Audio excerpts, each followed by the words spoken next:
ఇంకెవరున్నారు? సరేలే, ఇంకెవరు లేరు కదా. అసలు విషయం ఏంటంటే మన ఇంటి డాక్యుమెంట్స్ భానుప్రకాష్ గారు తిరిగిచ్చేస్తామన్నారు.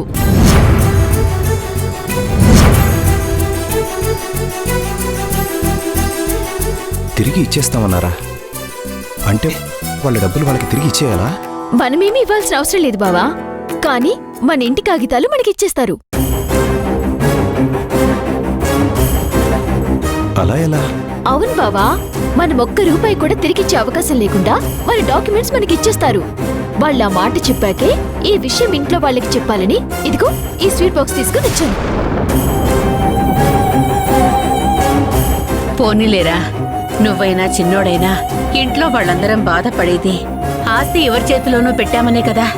దీంతో ఆ సమస్య తీరిపోయేటట్టుంది.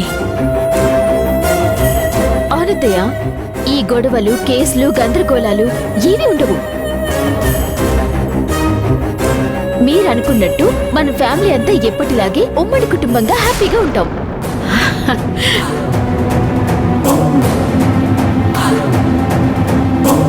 మీకు కావాల్సింది కూడా అదే కదా.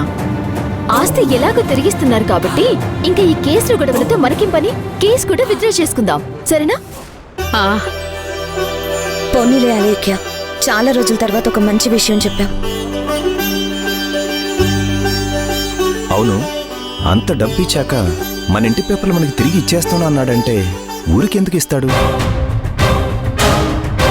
ఊరికేమి ఇవ్వట్లేదు బావా, చిన్న కండిషన్ పెట్టాడు అంతే. అది చాలా చిన్నది. ఏంటది?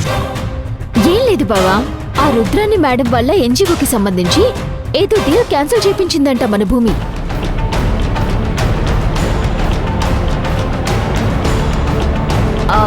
ఆ ఎన్జిఓ జెన్యూన్ అని, వాళ్ళు చాలా మంచి వాళ్ళు అని, వాళ్ళు 10 మందికి ఉపయోగపడటం తప్పితే ఎవరిని మోసం చేయరు అని ఒక చిన్న స్టేట్మెంట్ భూమి ఇస్తే సరిపోతుంది. మన ఆస్తి పేపర్స్ అన్ని మనకి తిరిగిచ్చేస్తారు. అలేఖ్య ఇంతలా చెప్తుందంటే దీని వెనక ఏదో ఉంది. మనందరం కలిసి ఉంటాము, ఏ గొడవలు ఉండవు అంటే భూమి ఎందుకు చెప్పదమ్మా? సంతోషంగా చెప్తుంది. చూసావు బావా, అందరం కలిసి ఉంటామని చెప్తే ఇంట్లో వాళ్ళందరూ ఎంత హ్యాపీగా ఫీల్ అవుతున్నారు. ఇప్పుడు ఆ భూమిని ఒప్పించటం నీ చేతుల్లోనే ఉంది. నా చేతుల్లోనా? నేనేం చేయాలి? మాధవ్ కేసులు పెట్టింది, గొడవలు పెట్టింది, ఇదంతా జరిగింది మనం వాళ్ళ దగ్గర కాగితాలు పెట్టామనే కదా. ఇప్పుడు కాగితాలు ఇస్తామంటున్నారు కాబట్టి ఇప్పుడు మాధవ్కి మనకి గొడవలెందుకు? వాళ్ళు బయట ఉండటం, మన ఇంట్లో ఉండటం ఇవన్నీ అవసరమా? ఎప్పట్లాగే కలిసి ఉందాం, అందరం సంతోషంగా ఉందాం. అందుకే నువ్వు ఒక్కసారి మాధవ్కి ఫోన్ చేసి రమ్మన్నావనుకో, అందరం కలిసి కూర్చొని మాట్లాడుకుందాం.